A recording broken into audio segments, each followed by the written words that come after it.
नमस्कार दोस्तों। आज का वीडियो हम लोग फिर से चालू कर रहे हैं और वही हमारा आदिवासी का जो गीत है और उसी गीत के हिसाब से हम आपको अगला हम बताने जा रहे हैं। तो सबसे पहले सुन लीजिए गीत को, है ना। ये भी अघन जतरा के नाम से ही जाना जाता है और वो अघन जतरा है। तले बनर का भैया रे नैनी गुतनी समिल राखी कुरुंजो मदगी नेनुलारा भैया रे नैनी गुतनी समिल राखी कुरुंजो मदगी नेनुलारा।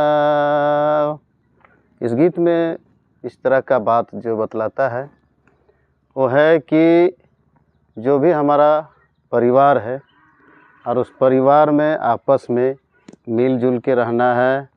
दो अगर बहू है तो आपस में मिल के रहना है और जो हमारा जो थोड़ी देर के लिए होता है, मान लीजिए हिस्सा बटा में अगर होता है तो महुआ है, करंज है, तो उसके चलते हम लोग को उसके बंटवारे को लेकर के हम लोग को लड़ाई झगड़ा नहीं करना है। ऐसा इसमें इस गीत का सारांश है और इस गीत में कहा गया है कि इसीलिए दोनों गुतनी जो है वो मिल कर के रहना और आपस में लड़ाई झगड़ा नहीं करना, आपस में ईर्ष्या द्वेष नहीं करना और ये एक तरह का धार्मिक प्रवृत्ति से रहने के लिए बात बतलाई जाती है। अब इस गीत का सारांश में हम लोग जाएंगे तो अगर पूरा देखेंगे तो हम प्रेम पूर्वक से भाईचारगी के साथ पूरा परिवार मिल कर के रहेंगे और हम अपने आराध्य देव का आराधना भी करेंगे, साथ में मिल कर के रहेंगे और इस तरह से हम लोग मिल कर के रहेंगे तो हमारा जो समाज होगा और हमारा समाज बहुत ही सुदृढ़ होगा, बहुत ही सुंदर होगा। और इसी कारण से इस तरह का गीत में हमने चर्चा बतलाया है। और अगर कुल मिलाकर के पूरा भी देखा जाए तो जितने भी हमारे जो जतरा गीत है सब का और जितने भी गीत है सबको अगर माना जाए तो एक तरह का अपने आराध्य देव को आराधना करने के लिए ही मतलब नृत्य किया जाता है, अखड़ा में नृत्य किया जाता है या फिर जतरा में नृत्य किया जाता है। सब नृत्य का अपना अपना एक उद्देश्य होता है, अपना अपना एक मतलब होता है और इसलिए उसी आराध्य देव के नाम से ही हम लोग कोई भी गीत का शुरू करते हैं, कोई भी गीत को हम लोग गाने का प्रयास करते हैं और उसको आगे बढ़ाने का प्रयास करते हैं। और इस तरह से अगर देखा जाए तो हमारा संस्कृति, हमारा समाज बहुत ही सुदृढ़ है और उसी के हिसाब से आज हमारा समाज चल रहा है।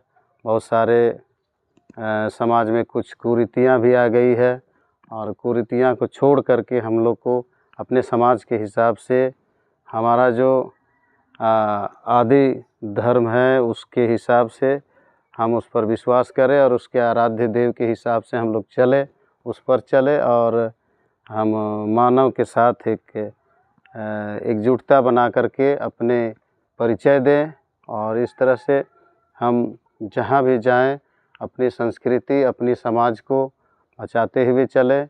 और अगर हम इस तरह का कार्य करते हैं तो एक दिन हमारा समाज जो होगा खुशहाल होगा, बहुत ही सुंदर होगा और बहुत ही सुदृढ़ होगा। हम इसी गीत के साथ ही अपने सभी लोगों को हम आराध्य करना चाहते हैं, सभी लोगों को आवेदन करना चाहते हैं कि पहले हमारे जो पूर्वज थे वो लोग अगर कुछ काम भी करने चले जाते थे या घास काटने चले जाते थे दोन में तो उधर भी अपना एक तरह का गीत को गुनगुनाते रहते थे। दूर से ही सुबह में लगता था कि कोई गीत लोग गा रहे हैं और आवाज़ सुंदर उसका सुरीली आवाज़ रहता था क्योंकि वो धार्मिक गीत हुआ करता था। और जैसे रोपा का जब रोपनी होता है तो रोपा का रोपनी में भी गीत को ही गाया जाता है। रोपा का तो अलग से गीत भी है, लेकिन लोग आज हम लोग उस गीत को नहीं गा रहे हैं और गीत को हम नहीं अपने समाज में ला रहे हैं। धीरे धीरे सब चीज़ को छोड़ते चले जा रहे हैं।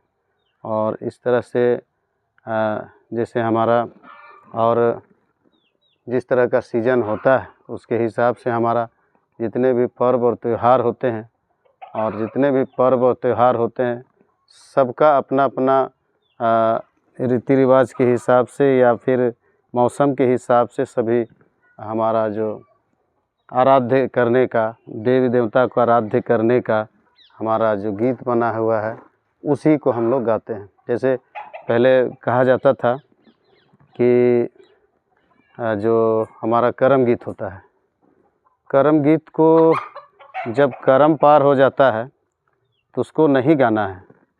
करम गीत को समय पार हो गया तो उसको फिर से नहीं गाना है, क्योंकि हमारे गांव के लोग, पूर्वज लोग बोलते थे कि अगर उस गीत को हम गाते हैं, करम गीत को, तो एक तरह का शरीर में किसी तरह का कोई नुकसान या तो चिन्ह या तो फिर कोई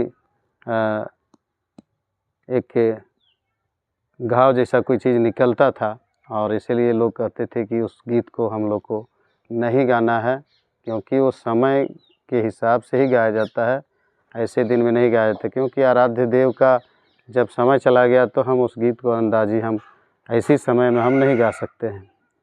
और इसी क्रम में उसको ऐसा माना जाता है और किया जाता है।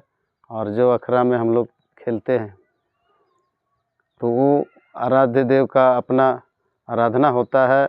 हम अपने इष्ट देव की आराधना के हिसाब से ही गाते हैं। हमारा इतिहास में जो लिखा हुआ नहीं है, लेकिन जो हमारा पूर्वज का गीत है, अगर सारी तरह का गीत एक एक करके हम लोग सबका बखान करते चले जाएंगे तो उसी में धर्म और कर्म सारा चीज़ छिपा हुआ है, उसी में सारा ग्रंथ हमारा छिपा हुआ है।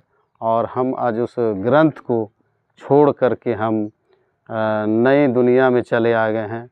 और इस तरह से हमारा जो आदिवासी समाज है वो एक तरह से अगर कहा जाए तो मानसिक दृष्टि से भी, बौद्धिक दृष्टि से भी और शारीरिक दृष्टि से भी और सामाजिक दृष्टि से, आर्थिक दृष्टि से भी लोग कमज़ोर हैं। ऐसा होने का इन्हीं सब कारण है। हम अपने आराध्य देव का आराधना हम नहीं कर रहे हैं, हम उसको छोड़ दे रहे हैं, हम भूल जा रहे हैं।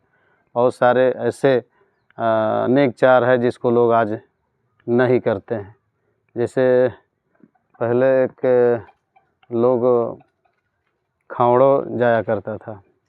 खावड़ो मतलब एक गांव से दूसरे गांव हम लोग जाते थे और खावड़ों में उस तरह का एक प्रचलन था और उसको आज हमारा ख़त्म हो गया। उसके बाद में फिर हमारा जो और सारा नेग है हम उसको छोड़ते चले जा रहे हैं। बहुत सारे बात ऐसे हैं जिसको हम आज नहीं कर रहे हैं।